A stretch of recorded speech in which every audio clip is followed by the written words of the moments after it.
Alhaji Atiku Abubakar on Tuesday said he was not worried that the president-elect Asiwaju Bola Tinubu would be sworn in on May 29 before the conclusion of petition seeking to nullify his election victory. Atiku, who is currently challenging the declaration of Tinubu of the ruling All Progressives Congress (APC) as winner of the presidential election that held on February 25, said he was hopeful that he would reclaim his mandate in court.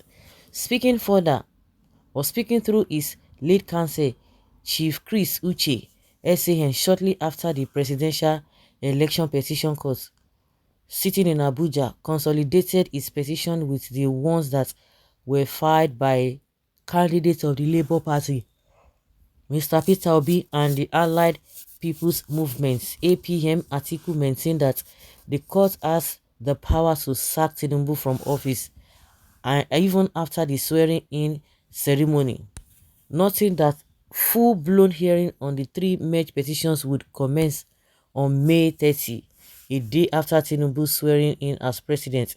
The PDP candidate, through his team of lawyers, said, "I have been asked about May 29. I want to assure people that swearing in is only a ceremony that does not in any way tie the hands of the courts."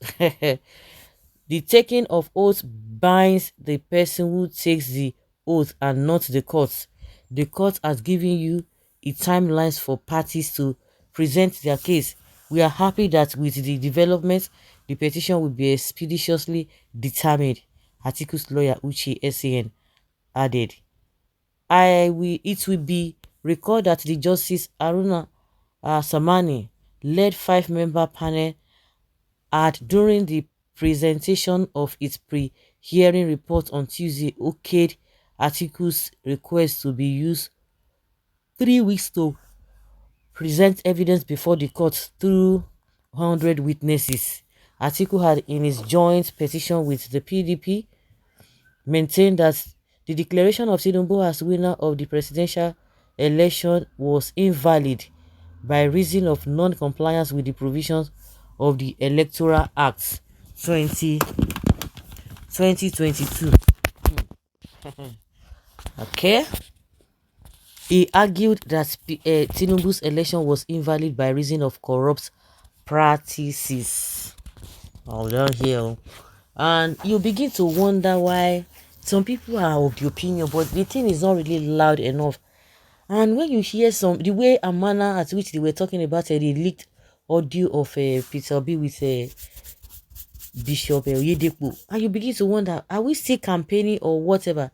And that was why immediately that audio came out, they said they interpreted it in Hausa, translated it in Hausa, and gave it to everybody in the north, so that they will not know that this man is bad, as if they are envisaging that there's going to be a rerun. I don't understand. And again, when I even heard Fayoshe's brother talking about Peter Obi, this and this and that, he abandoned them. This, I don't know. Election has passed and gone. These people have never one day talked about a Fulani S-men that are taking people's lives.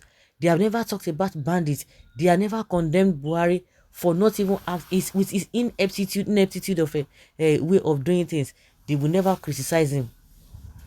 Even Tinubu himself, he traveled how many times to France? See the place, what is it called? This state, Benue State. They said they didn't vote for him, but at least from what INEC announced, he won that state. Which people were like, how come? How come? Fayoshe never called Tinubu after giving him his votes. Okay, after giving him their votes, he didn't even call it. Even the how many 80 children were kidnapped. Till today, nobody, all of them behave as if nothing happened. He did not call out Buhari. Now Obi, now they call. You begin to wonder, say, there's something. What are these trying? Are they trying to prepare their mind because the election is not coming up? I don't know why they are doing all of that. So that is just what it is. So whether Atiku himself is saying that there's going to be a rerun, that's why I say, forget if they like me, they swear. I mean, it doesn't make any meaning. You know me say they will know if you see your put and come out. You are Satan. I don't have anything in common with you. Get me behind me. Who is this talking about? I'm seeing Atiku's victory in tribunal. My position is that whoever chosen should do people's will. Indeed, you have a mature mind. Obi that came third with his supporters busy shouting, planning to protest, want to drag the entire nation in the mud in the presence of other world leaders. Atiku, just distance yourself from the act. Let Obi and his supporters face the consequences. Can you imagine? Because he said that there's going to be, well, you are agreeing to the fact that Tinubu is going to be uprooted. And also, is it not the same article that went on the streets to go and be protesting? Have you ever seen Obi protest on the streets? Hypocrisy will finish all of you. But you are not condemning or debunking the aspect he said, whether they swear him or him, know, that he's not going to tie the hand of the DC. But what this man said, Atiku said, if now Obi talk now, you go time sign to another thing. But if Atiku, the man that came second position in the presidential election, and his Hausa Fulani tribes didn't bother about Tinubu inauguration on May 29, and I have much confidence in the judiciary, why is Obi that came position distant third position and his Igbo tribe want to scuttle the inauguration? A bandwagon, they don't, all of them don't join. No truth is this, no truth in this nation. We all will suffer its soreness. No tribe is safe from suffering as we have experienced it before.